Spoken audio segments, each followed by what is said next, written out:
The halls of the Galactic University of Biological Sciences buzzed with nervous energy. Students of various species hurried through the chrome-lined corridors, their many limbs, tentacles, and hover units carrying them to their next classes. Today was different from other days. Today, they would meet their first human classmate. Hansol stood at the entrance of Lecture Hall 7, checking his schedule one more time on his datapad. He was tall for a Korean at 180 centimeters, but that made him quite short compared to most alien species. His black hair was neatly combed, and his university uniform felt a bit stiff around his shoulders. He took a deep breath and walked in. The room fell silent. 300 pairs of eyes, some students had more than two, turned to look at him. Hansol could feel their stares, some curious, others frightened, and a few seemingly disgusted. He had expected this. After all, Earth had only joined the Galactic Federation 6 months ago. "Ah, you must be our new transfer student." Professor Minky's voice came from the front of the hall. The professor was a luminarian, his translucent body giving off a soft blue glow. "Please, introduce yourself to the class." Hansol walked down the steps to the front. His footsteps echoed in the quiet room. "Hello, everyone. I'm Hansol from Earth, Korea specifically. I'm here to study xenobiology, and I look forward to learning with all of you." A tentative tendril rose from the middle rows. Professor Minky nodded at its owner, a purple-skinned student with flowing gill-like structures. "Yes, Do-jin. Is it true that humans come from a death world?" Do-jin's translator made their voice sound nervous. Hansol smiled. "Earth is classified as a Class 12 high-gravity planet with extreme weather patterns and diverse predator species, but we just call it home." Several students shifted uncomfortably in their seats. One of them, a plant-like being with leaves instead of hair, actually scooted their hover desk away from the aisle. Professor Minky cleared his throat, or what passed for one in his species. "Hansol, please take a seat next to Kita. Kita, raise your appendage." A student with crystalline skin and geometric patterns running across their face raised a hand-like structure. Hansol walked over and sat down, noticing how Kita's crystalline edges seemed to dull slightly, a sign of anxiety in their species. Now, Professor Minky continued, "Today we'll discuss symbiotic relationships across different planetary ecosystems." As the professor began the lecture, Hansol pulled out his datapad and started taking notes. He felt something brush against his consciousness, a gentle touch that felt like a question mark. Looking to his right, he saw Do-jin quickly turn away. He remembered reading about the Mira species and their empathic abilities. "They're just curious," Kita whispered, their voice sounding like wind chimes. "We've never had a Death Worlder in our class before. Most species here come from worlds with gravity less than half of Earth's." Hansol nodded, trying to appear as non-threatening as possible. "I understand. I hope we can all be friends." Friends? With a creature that can withstand poison, radiation, and crushing gravity. Kita's geometric patterns flickered with different colors. "That's brave of you to suggest." The lecture continued, but Hansol noticed how other students kept stealing glances at him. Some used their datapads to scan him when they thought he wasn't looking. He caught fragments of whispered conversations. "Can drink acid. Survives in extreme temperatures. Teeth like a predator. Breaks down poison." Hansol couldn't help but smile. If they were this worried about just having him in class, he wondered how they would react to his plans for the upcoming biology project. He had already arranged for something special to be shipped from Earth, something that would show them the true wonders of his homeworld's biology. As the lecture ended, Professor Minky announced, "Tomorrow, we'll begin assigning partners for the semester-long project. Please review the project guidelines on your datapads." The students began filing out, giving Hansol a wide berth. Only Do-jin lingered, their empathic senses clearly picking up something from him. "You're amused?" Do-jin asked cautiously. "Let's just say," Hansol replied, gathering his things, that this semester is going to be very interesting.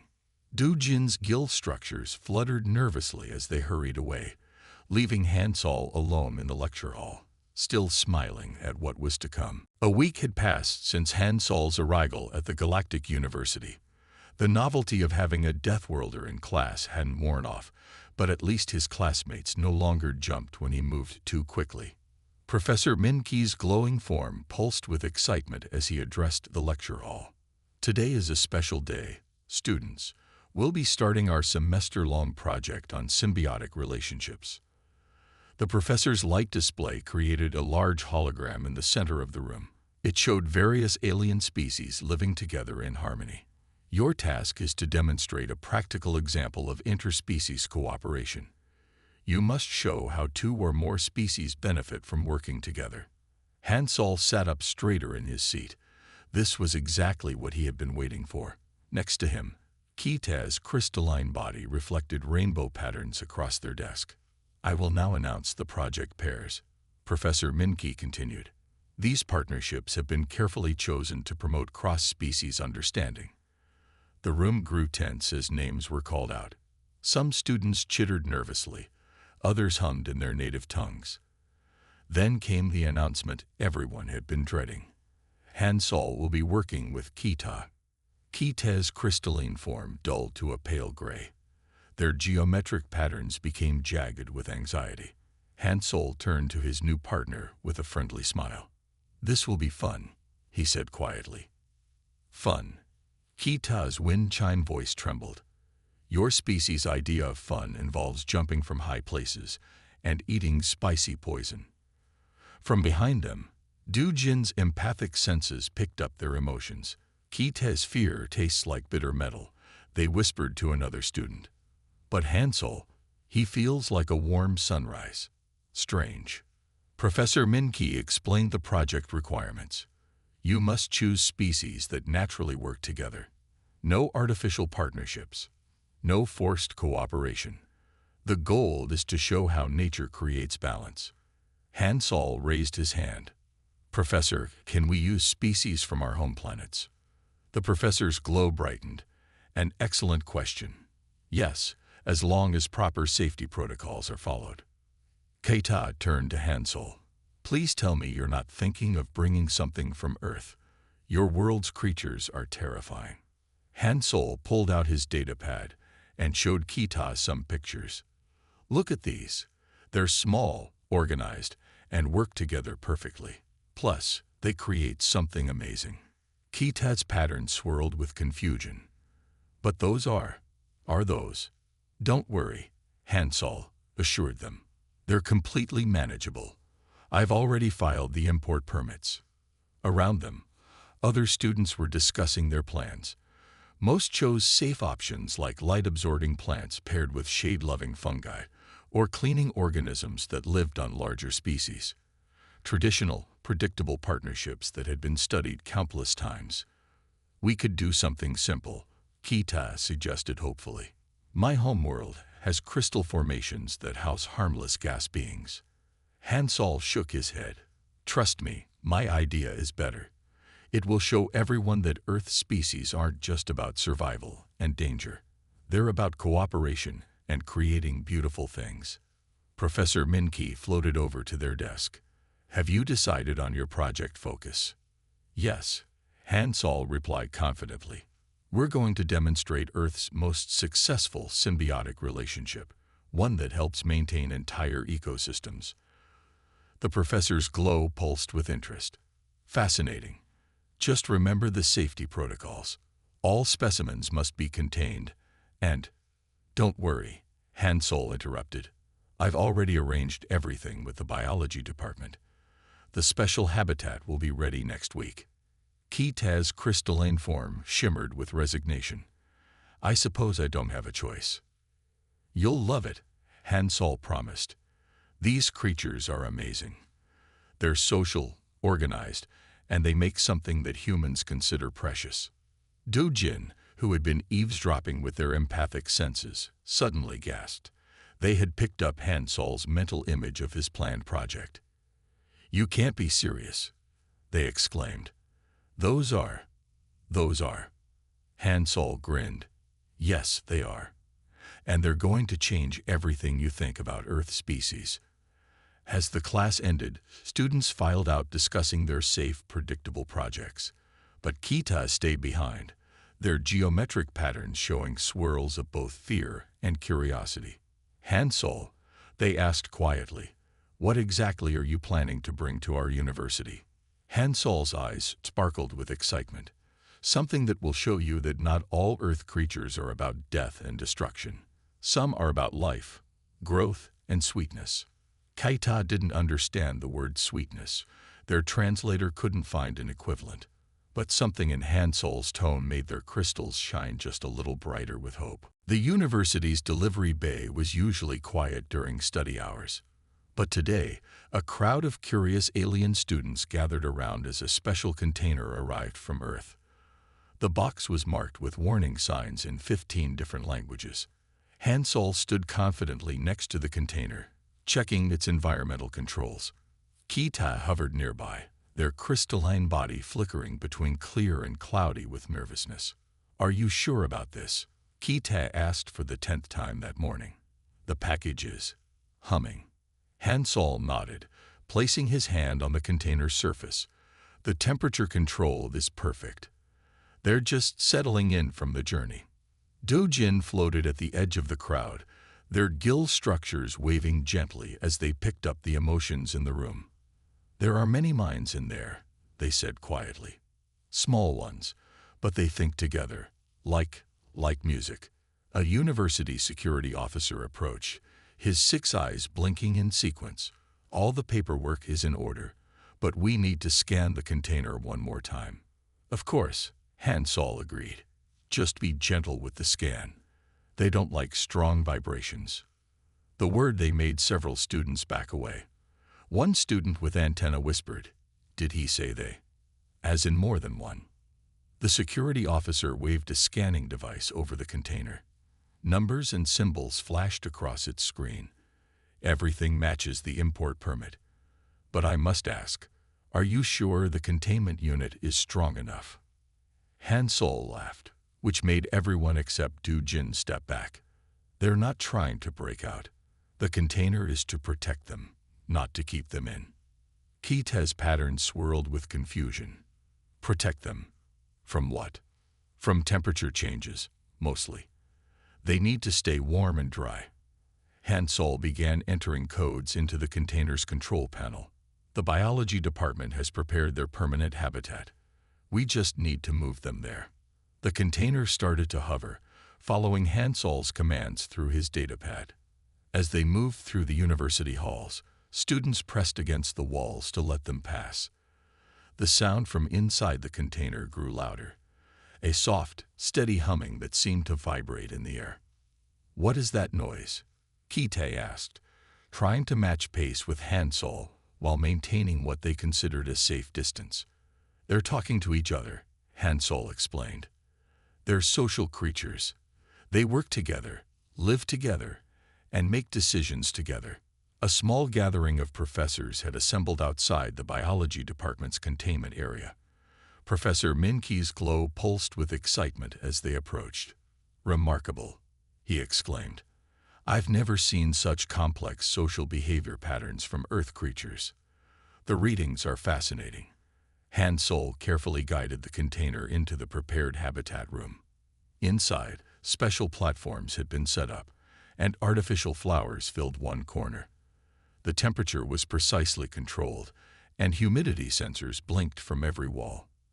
Now comes the fun part, Hansol said, reaching for the container's seal. Kita's crystalline form nearly cracked with panic. You're opening it. Here. Now. Don't worry, Hansol assured them. They're perfectly safe as long as we don't threaten them. Dojin moved closer, drawn by the harmonious minds they sensed inside. They feel peaceful, like tiny stars singing together. Hansol smiled at the description. That's a beautiful way to put it. They are peaceful. They only defend themselves if they have to. The word defend sent another wave of nervous movement through the watching crowd. Professor Minky's glow dimmed slightly. Perhaps we should all step back and let Hansol handle this part alone. Good idea, Hansol agreed. They can be sensitive to too many new presences at once. Kita, would you like to stay and help? They are part of your project too. Kita's patterns showed a complex mix of fear and curiosity. After a moment's hesitation, they said, I will stay, but I'm keeping my distance. As Hansol began the opening sequence, the humming from inside grew louder. Dujin's gill structures fluttered with excitement. They know, Dujin whispered. They know they're about to see their new home. They're happy. Hansol nodded, his fingers moving over the final controls. Yes, they're happy. And soon, they're going to show everyone why Earth creatures aren't just about survival. They're about making the universe a better place. The container's seal began to hiss open, and everyone held their breath, those who had breath to hold. The container's door opened with a soft hiss. A gentle humming filled the room, growing stronger by the second. Hansol stood calmly, while everyone else watched from what they hoped was a safe distance. Ladies, gentlemen, and beings of all types, Hansol announced proudly, meet Earth's most successful builders and farmers, the honeybees. A small group of striped insects flew out of the container. They moved in perfect formation, checking their new surroundings. The alien students watched in horror as more and more bees emerged. They're flying. Someone screamed. Earth creatures that can fly. Hite's crystalline form turned almost white. Hansol, are those the infamous earth-stinging creatures? Yes, but they're perfectly safe, Hansol explained, watching as the bees began to explore the artificial flowers. They're just checking their new home. Look how organized they are. Dojin floated closer than the others, their empathic abilities overwhelmed by the experience. So many minds, all working as one. It's like an ocean of thought. Professor Minky's glow had dimmed to barely a flicker. Hansol, the university records show these creatures have venomous stingers. Hansol finished cheerfully. Yes, but they only use them to protect their hive. They're not aggressive. The word venomous caused instant panic. 3 students fainted. 2 others tried to call emergency services. 1 student actually started climbing the wall to get further away. Venomous flying creatures. The cry spread through the crowd. He broke venomous flying creatures. From a death Luora. Hansol raised his hands, trying to calm everyone. Please, you don't understand. Bees are essential to life on Earth. They help plants grow. They make honey. They're a perfect example of symbiotic relationships. A bee landed on Hansol's hand. The entire room gasped, but the bee just cleaned its antennae and flew back to join its sisters. See, Hansol said. They're gentle. They remember me from the farm where they came from.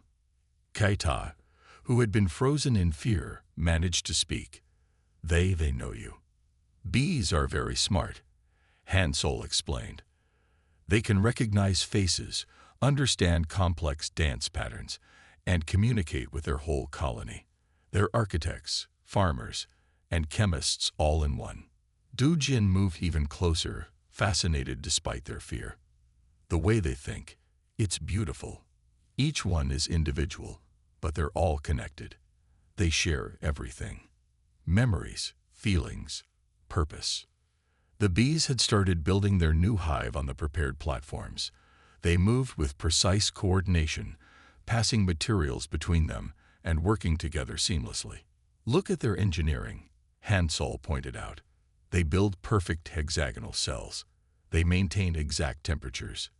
They even have different jobs: builders, nurses, guards, foragers. Professor Minky's glow slowly brightened as he watched the bees work. The organization is remarkable. But Hansol, you mentioned they make something. Honey, Hansol said with a smile.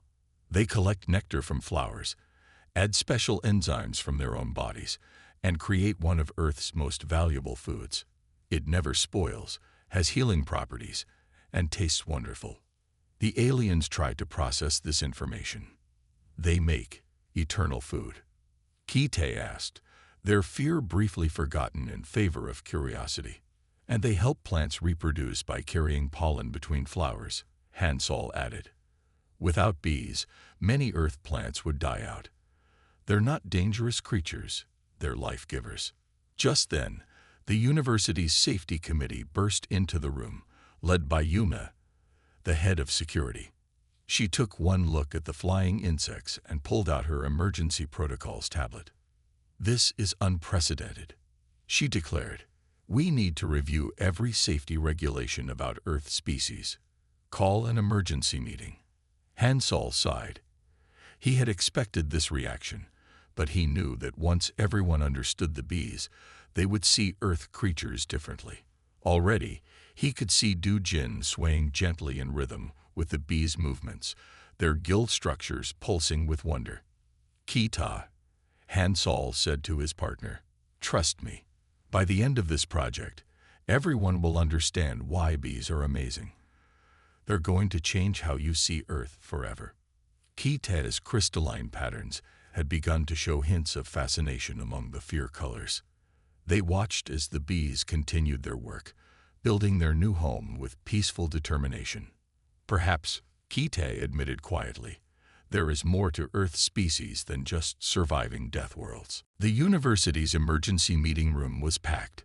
7 different species of administrators sat around a large table, their attention focused on Hansol, who stood calmly at one end.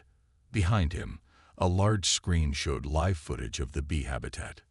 Let me get this straight, Yuna, the head of security, said while checking her datapad. You brought 10,000 venomous flying insects from Earth into our university. Actually, Hansol corrected politely, it's only about 5,000 bees. A small colony, really. Several administrators made distressed noises. One of them, a gas-based being, condensed slightly in shock. Professor Minki floated forward, his glow slightly brighter than usual. If I may, the preliminary data from the colony is fascinating. Their organization levels are beyond anything we've seen from Earth species. Hansol nodded and pulled up some charts on the main screen. Let me show you why bees are not just safe, but valuable. First, look at their social structure. The screen displayed a diagram of the beehive's organization. Each bee has a specific job. Some are nurses who take care of baby bees. Others are builders who make the honeycomb. The foragers collect food, and guards protect the hive. They all work together perfectly. Du-Jin, who had been invited to share their empathic observations, spoke up. Their minds are gentle. They only think about working, helping each other, and protecting their home. They're not aggressive at all. Keita, still showing nervous patterns in their crystal structure, added, it's true. I've been watching them for hours. They completely ignore us unless we get too close to their hive. Yuna looked skeptical. But they have venom. They can fly. They could attack students. Hansol pulled up another image, this time showing the bee's stinger. Yes, they have stingers. But look at this. When a bee uses its stinger, it dies. They only sting as an absolute last resort, to protect their colony. They're not interested in attacking anyone. The administrators muttered among themselves. One of them, a tree-like being, raised a branch. What about the substance they make? Hansol's face lit up. He reached into his bag and pulled out a small, clear container. Inside was golden honey from Earth. This is honey. It's one of Earth's most valuable foods. It never spoils, has healing properties, and is completely safe for most species to eat. The administrators leaned forward, curious despite their fear. The honey glowed softly under the room's lights. But the most important thing, Hansol continued, is how bees help plants grow. Without them, many plants would die out. They carry pollen from flower to flower, helping plants reproduce.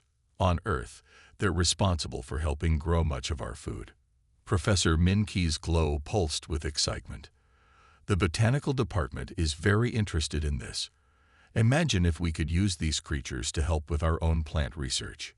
Jinwoo, the class representative who had been quiet until now, stood up. As a member of a species that communicated through color changes, his skin had shifted from nervous red to interested blue. I've reviewed all the safety protocols Hansol put in place, Jinwoo said. The habitat is secure. The bees can't get into the main university areas, and the benefits for our research could be enormous. Yuna still looked worried. But what if someone gets stung? I've brought medical information and antivenom, Hansol assured her.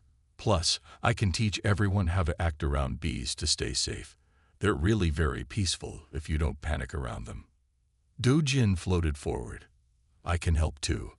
I can sense when the bees are disturbed and warn people to give them space. The administrators huddled together, discussing in various languages. After several minutes, they turned back to Hansol. We will allow the project to continue, Yuna announced, but with conditions. You must teach a safety class to all students. Do-jin will monitor the bees' emotional state, and Kita must report any problems immediately. Hansol smiled. Of course, I promise you won't regret this. The bees will show everyone that Earth creatures aren't just about survival. They're about making life better for everyone. As the meeting ended, Kita's crystal patterns showed a mix of worry and excitement. Hansol, do you really think this will work? Trust me, Hansol said, watching the screen where the bees continued their peaceful work. By the end of this semester, everyone will see bees differently. They might even want some for their own worlds. Do-jin's gill structures fluttered happily. The bees are pleased, they said. They like their new home. They think the flowers here taste interesting. For the first time since the project began, even Yuna smiled slightly. Perhaps these Earth creatures weren't so terrifying after all. 2 weeks had passed since the safety meeting, and strange things were happening in the university's botanical garden. The alien plants were growing in ways no one had seen before. Hansol and Kita stood in front of a large purple flower that normally took 3 months to bloom. It had opened in just 2 weeks. This is impossible, the head botanist said, her leaf-covered head swaying in confusion. These flowers never bloomed this fast. Kita's crystal form sparkled with excitement as they took readings. The pollen distribution patterns are completely different from our records. The bees are changing everything. Hansol watched as several bees moved from flower to flower. They seemed to enjoy the alien plants just as much as Earth flowers. They're very adaptable, he explained. Bees can work with any kind of flower. Do-jin floated nearby, their gill structures moving gently as they sensed the bees' activities. They're happy, they reported. These new flowers taste different to them. More sparkly, they think. Other students had started coming to watch the bees work. Where once they had run away in fear, now they stood at a respectful distance, taking notes and recording videos. Look at this data, Kita said, showing Hansol their pad. The plants near the bee habitat are growing 40% faster than normal. And they're producing more seeds too. Professor Minke arrived, his glow bright with excitement. The botanical department wants to expand the project. They're asking if we can set up more hives in other parts of the garden. Hansol smiled. The colony is growing strong. In a few weeks, they might be ready to split into 2 hives. That's how bees naturally expand. A group of students gasped when they heard this. More hives? One asked nervously. More flying creatures? Don't worry, Kita said, surprising everyone, including themselves. The bees are not dangerous. Look how peaceful they are. I've been working with them every day, and they never try to hurt anyone. Other changes were happening too.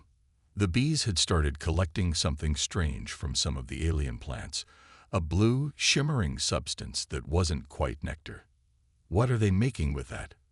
Yuna asked during her daily safety check. Hansel checked the honeycomb. I think they're making a new kind of honey. I've never seen anything like this before. The honey the bees were producing had a slight blue glow.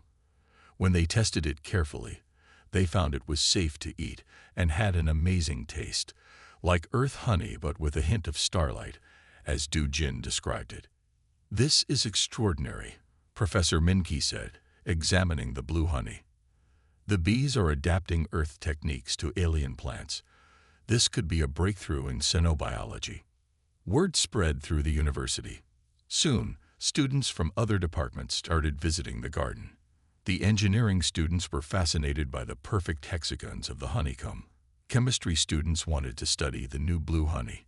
Even the physics department was interested in how the bees navigated in the slightly different gravity of the university. One morning, Kita made an exciting discovery. Hansel, look at this. They pointed to a small alien plant that had never produced fruit before. It was now covered in tiny, sweet-smelling pods. The bees must have helped it pollinate, Hansel explained. Sometimes plants just need the right helper to thrive. Du Jin, who had become a regular observer, added, the bees are proud. They know they're helping the garden grow. They think of all these plants as their garden now. Even Yuma had to admit things were going well. But she added during her daily inspection, we still need to be careful. These are still earth creatures. Yes, Hansel agreed, but they're earth creatures who make life better wherever they go. That's what I wanted everyone to see. As they watched, a bee landed on Kita's crystalline arm. Instead of panicking, Kita stayed still, their patterns showing curiosity instead of fear. It's cleaning its antennae, Kita observed quietly. They do this hundreds of times a day. Always staying clean, always staying organized. The bee finished its grooming and flew off to join its sisters. Hansel noticed that nobody in the garden ran away anymore when a bee flew past. Maybe, he thought, they're finally understanding that not everything from Earth is about survival and danger.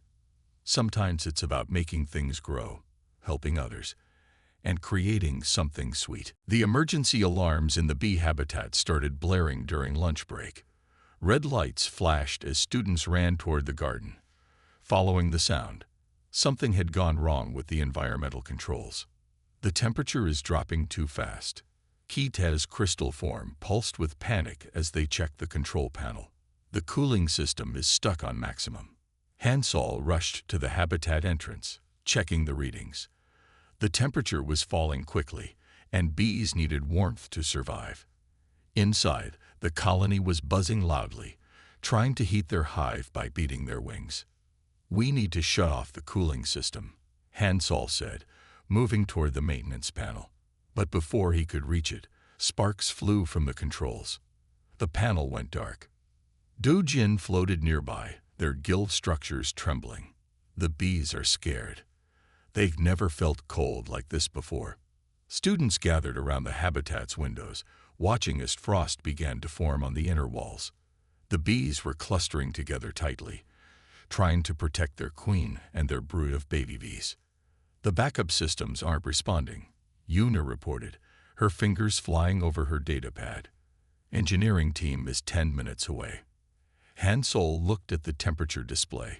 It was still dropping. The bees won't last 10 minutes in this cold. I have to go in.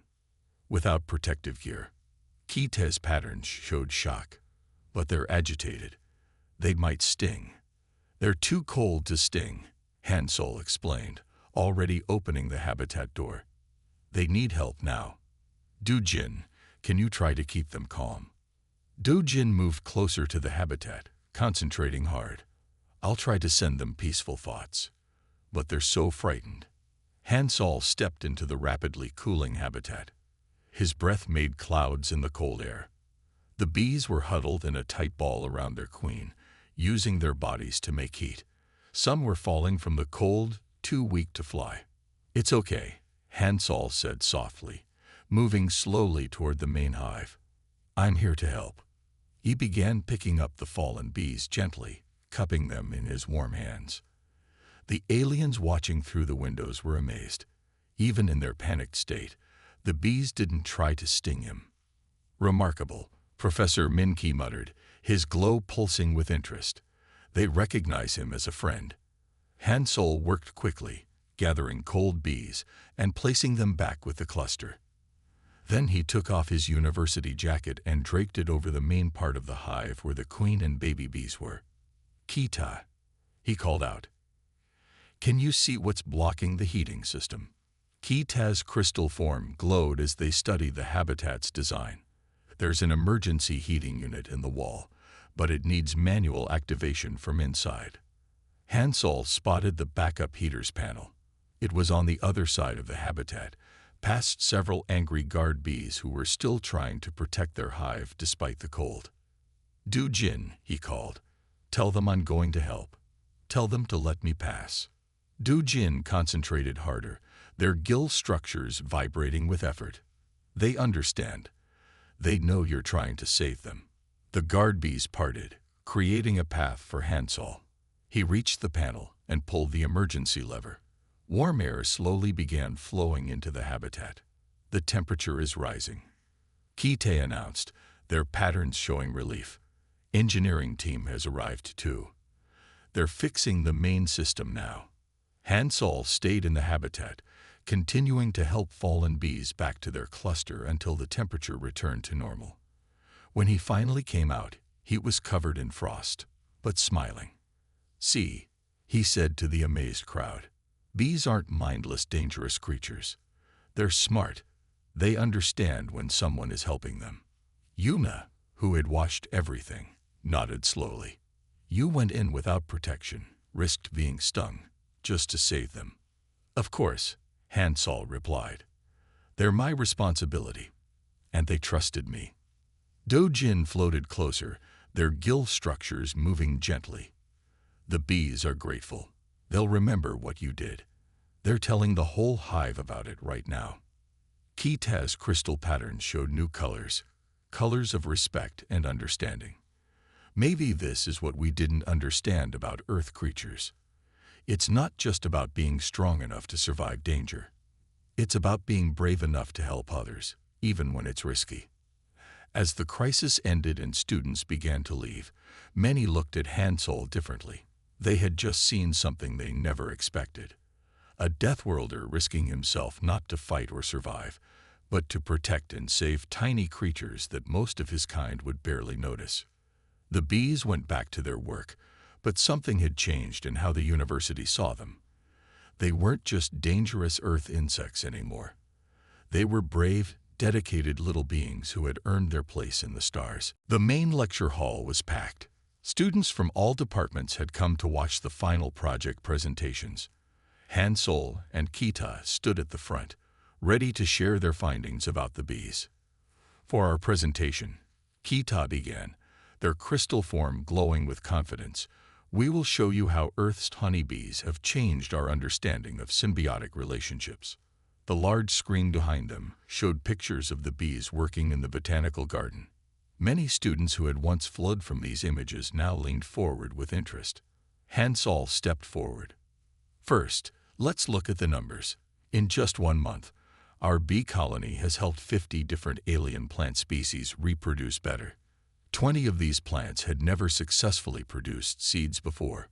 Professor Minke's glow brightened with excitement as Hansol continued. "The bees adapted to every new flower they found. They learned which plants needed help at different times of day. They even created new flight patterns to deal with our artificial gravity." Keita displayed charts showing the garden's growth rates. "As you can see, plants near the bee habitat grow 40% faster and produce 60% more flowers. The bees don't just help plants reproduce, they help them thrive." Du Jin, sitting in the front row, added, "And their minds have grown too. They understand our alien plants now. They think of them as part of their family of flowers." Then came the part everyone had been waiting for. Hansol pulled out several jars of the special blue honey the bees had made from alien flowers. "Today," he announced, "we're going to show you something that has never existed before in the galaxy: space honey." The crowd murmured with excitement. Even Yuna, sitting with the safety committee, looked interested. This honey, Ketat explained, has properties we've never seen before. It glows slightly in the dark, it never spoils, and it tastes like earth honey mixed with starlight. Hansol carefully opened one jar. We've tested it thoroughly. It's completely safe for most species to eat. Would anyone like to try it? To everyone's surprise, dozens of hands, tentacles, and appendages rose into the air. Students who had once run from anything related to earth creatures now volunteered to taste their products. "Watch this," Hansol said, walking to a small covered box on the table. "We're going to show you how the bees make honey." The crowd tensed slightly as he lifted the cover, revealing a small observation hive with clear walls. Inside, bees move between cells, processing nectar into honey. "Don't worry," Ketat assured everyone. "They can't get out, but look how they work together. Each bee has a job. They pass the nectar from bee to bee, adding special enzymes each time." The students watched, fascinated, as the bees worked. Through the clear walls, they could see every step of the honey-making process. "But the most amazing thing," Hansol said, "isn't the honey. It's how the bees think about their work." "Dujin, could you tell them what you sense from the bees?" Dojin's gill structures fluttered as they spoke. They don't think about making honey as a job. They think about it as making their world better. Every bee knows that what they do helps everything around them grow stronger. Professor Minki floated forward. "This project has done more than show us earth creatures in a new light. It has shown us that sometimes the most valuable partnerships come from unexpected places." Keita nodded, their patterns showing pride. "Working with these bees has taught me something important. Earth species aren't just about surviving danger. They're about making life better for everyone around them." As Hansol and Keita finished their presentation, the applause was loud and genuine. Students crowded forward to taste the space honey and watch the bees work. "You know," Yuma said to Hansol as she tried the honey, "when you first brought these creatures here, I thought you were crazy. But now I understand. Sometimes the scariest things can turn out to be the most helpful." Hansol smiled as he watched his classmates excitedly discussing the bees' achievements. "That's what I wanted everyone to learn. Earth isn't just a death world. It's a place where life finds amazing ways to help other life grow." Behind them, in their observation hive, the bees continued their work, unaware that they had just changed how an entire university thought about Earth and its creatures. 3 months after the project presentation, the Galactic University of Biological Sciences had changed in ways no one could have predicted. The botanical garden now had 6 bee colonies, each producing their special blue space honey. Students no longer hurried past the habitats in fear.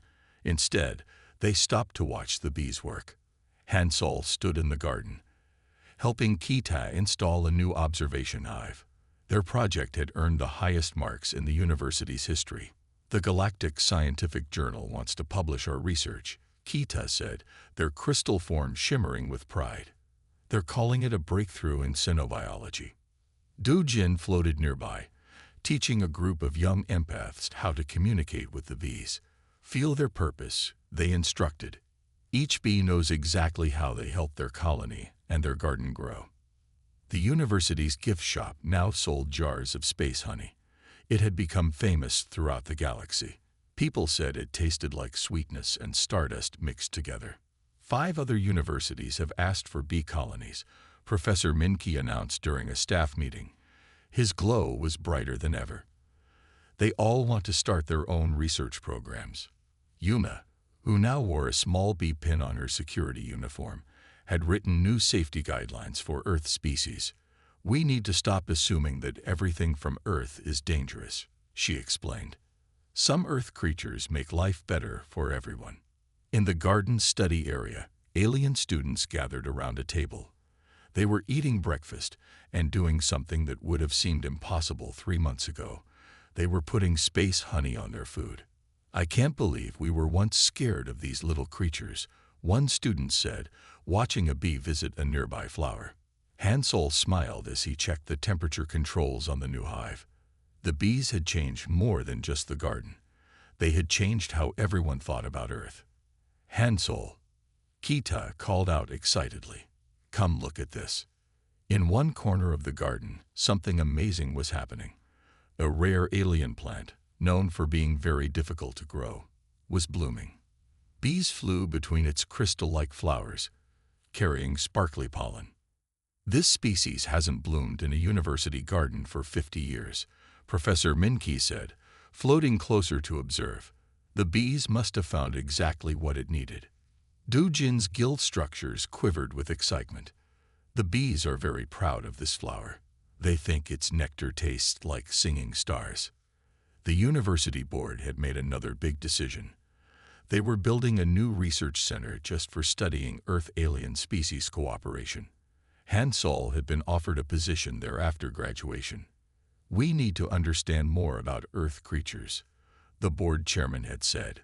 "Not because they're dangerous, but because they might help us solve problems we never thought they could." Kaita, who had once been terrified of the bees, now worked confidently around them. Their crystal patterns showed happiness as they recorded data about the new blooming plant. "You know what's funny?" Kita said to Hansel. "When you first brought the bees here, everyone thought you were crazy. Now they think you're brilliant."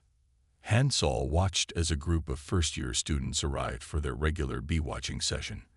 They sat quietly in the garden, taking notes as the bees worked. "It's not about being brilliant," he replied. "It's about showing people that different doesn't mean dangerous. Sometimes the scariest things turn out to be the most helpful." Above them, the garden's transparent dome showed the stars. Earth was out there somewhere, a planet that most aliens still thought of as a terrifying death world.